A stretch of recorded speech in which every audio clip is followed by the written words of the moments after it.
Never judge the truth that you know or feel based on how other people are responding to it. Can you hear me? You don't need external validation. Don't judge the truth that you know and feel based on how other people are responding to it, because they may be looking with a limited vision. Anywho, so I published Tapping the Power Within, and it had been out maybe about a year, and Oprah hadn't called.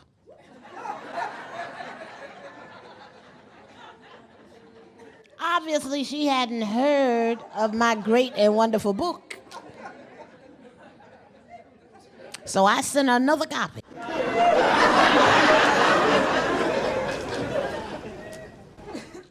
Because we're always looking for something out there. So I was depressed. I was having about a depression because Oprah hadn't called and my greatness had not grown into fame and fortune. So I was home in my depressed dress, in my depressed slippers, looking depressed.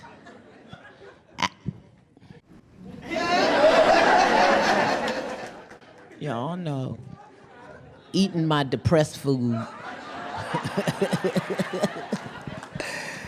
Because everybody got a depressed food, right? Popcorn, ice cream, potato chips, something, you know. Long as you don't have to cook it. Can't be cooking. You can't stop depression to make no meal. I'm depressed. I'm going to make a filet. Can't be having no salmon when you depressed. So I was having my depressed ice cream, my depressed potato chips, my depressed Pepsi. I was just in my depression. So my girlfriend called and said, I want you to come go somewhere. Don't you hate it when you're trying to feel bad and people call you to try to cheer you up? I am here being depressed. Why are you bothering me? This is pre-call ID, so when you really had to answer the phone to see who was on the other end. I want you to go somewhere, someplace nice. I can't go, I'm depressed. I got on my depressed clothes, eating my depressed food, watching my depressed television shows. She said, no, you gotta come. I'm coming to get you. Don't come get me, I'm telling you, will you just leave me alone? Please, I'm coming to get you, I'll be there in 20 minutes. So since she knew I was coming, I had to put on my depressed wig. So she would know how depressed I was and see I couldn't go nowhere. So she came, knocked on the door. And I opened the door. I told you I can. Come on, you are coming with me. But you know, you need a good girlfriend like that, don't you? You need a good girlfriend who's not gonna let you sit in your craziness but for so long. You know, now she'll be there with you for a while, eat a couple of chips, have a drink or two. But you know, 24 hours into this, she's like, you got to get this together. Okay, get yourself together. What is wrong with you? Everybody need a good girlfriend like that. So I had my good girlfriend, she came to get me. She said, I'm taking you to see the Dalai Lama. I said, the who? I ain't got time to be playing with no dolls. No, the Dalai Lama. The Dalai Lama is up at Riverside. I can't go. I'm depressed. Oprah hasn't called. My book is not selling. Because we really go to great lengths to convince ourselves that what we're saying is true, particularly when it's something that's limiting. I can't go. Well, she went and got in the closet, got the clothes, turned the wig around right, so.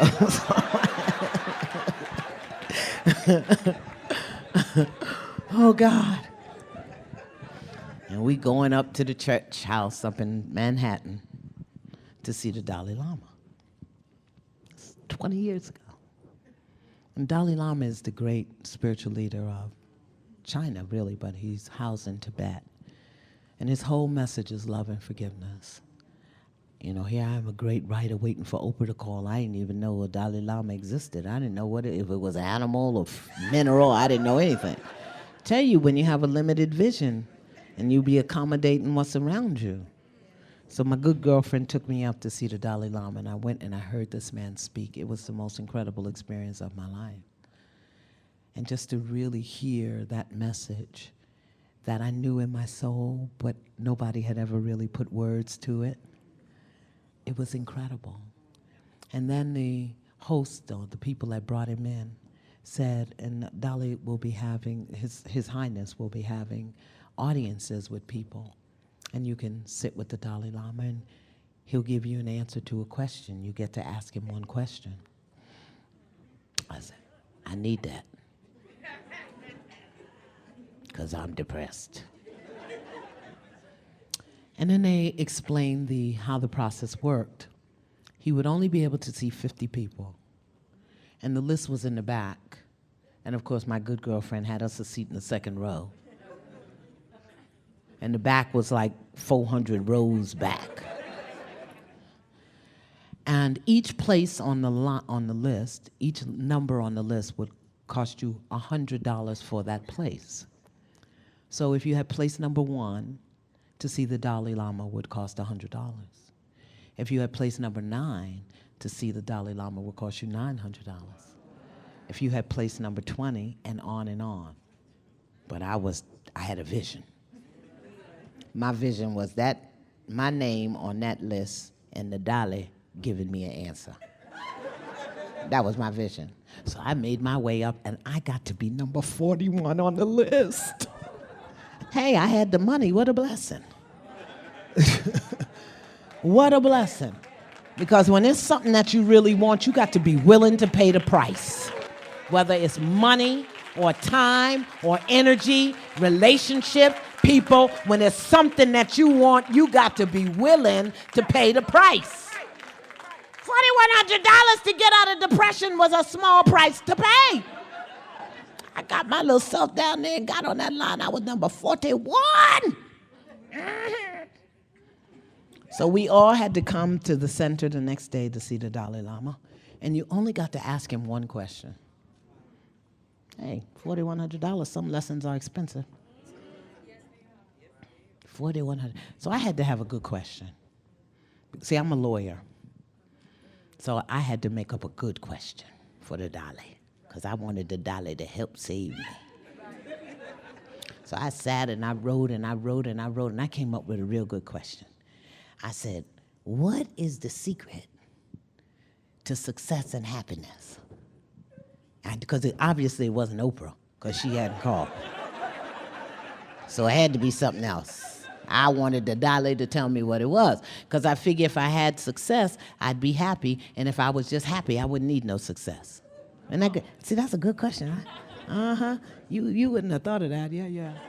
I'm a lawyer, I got that one good. Anywho, we go the next morning, and we're all sitting there, all 50 of us, men, women, old, young, black, white, everywhere all sitting there, and everybody's just trying to look holy. As desperate as we were. We don't know if we're supposed to hum or meditate, what you're supposed to do. I mean, how do you look? You're getting ready to see the Dalai. What do you do? So number 1 went in, number 1 came out. Number 2 went in, number 2 came out. Number 3, number 4, number 5. I said to myself, wait a minute.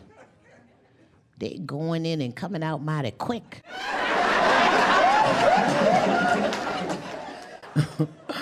That must be because they have low numbers. I know for my $4,100, the Dalai got to take his time. So number 21 went in, number 22, number 24, number 25, number 30 went in. I said, wait a minute. What is the board doing to him up in there? Because everybody go in, come out the same way. They are weeping.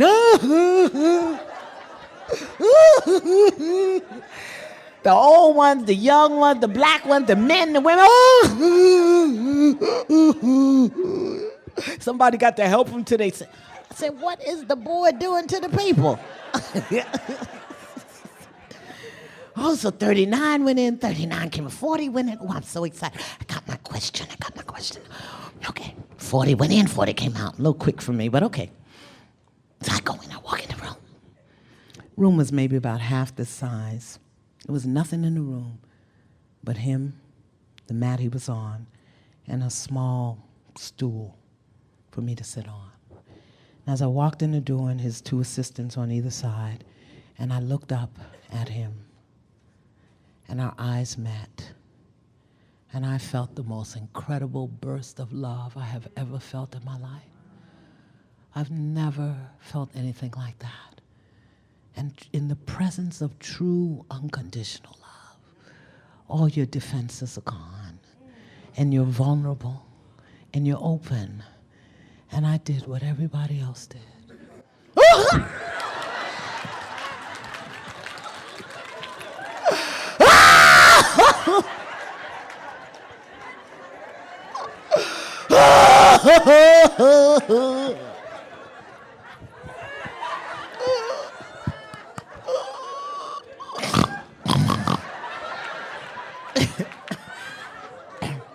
So he beckoned me to come forward, and I walked forward. And the closer I got, the louder I cried.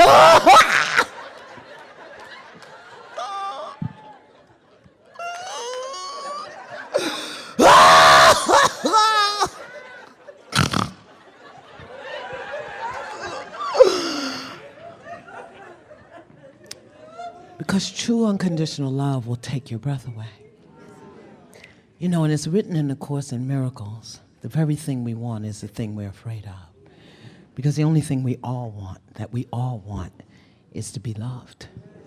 And yet, in order to truly be loved, you have to be willing to be present and vulnerable. And so many of us have so many defenses up, so many memories, that we can't allow ourselves to be truly present and truly vulnerable. But when you're standing eyeball to eyeball with love, you have no hope. Nothing else you can do. So he beckoned me, and I sat down on the little stool, wiping my nose, and this was an ugly cry.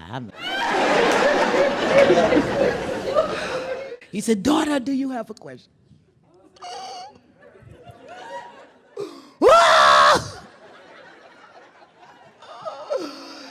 I want to know the secret!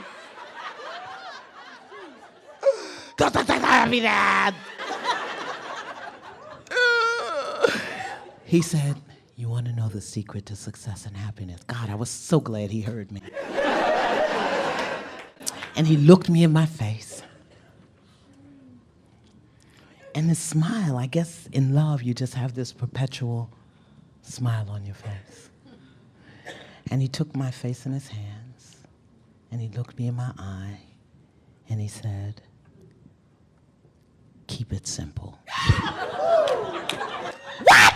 $4,100 for 3 words? What? But you know, the truth don't require no explanation.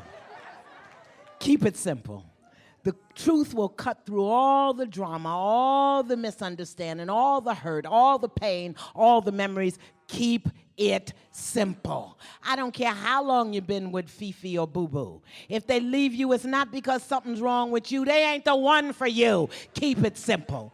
You got laid off from your job, there's another divine opportunity waiting for you to keep it simple. You lost your house, well, in your father's house there are many mansions.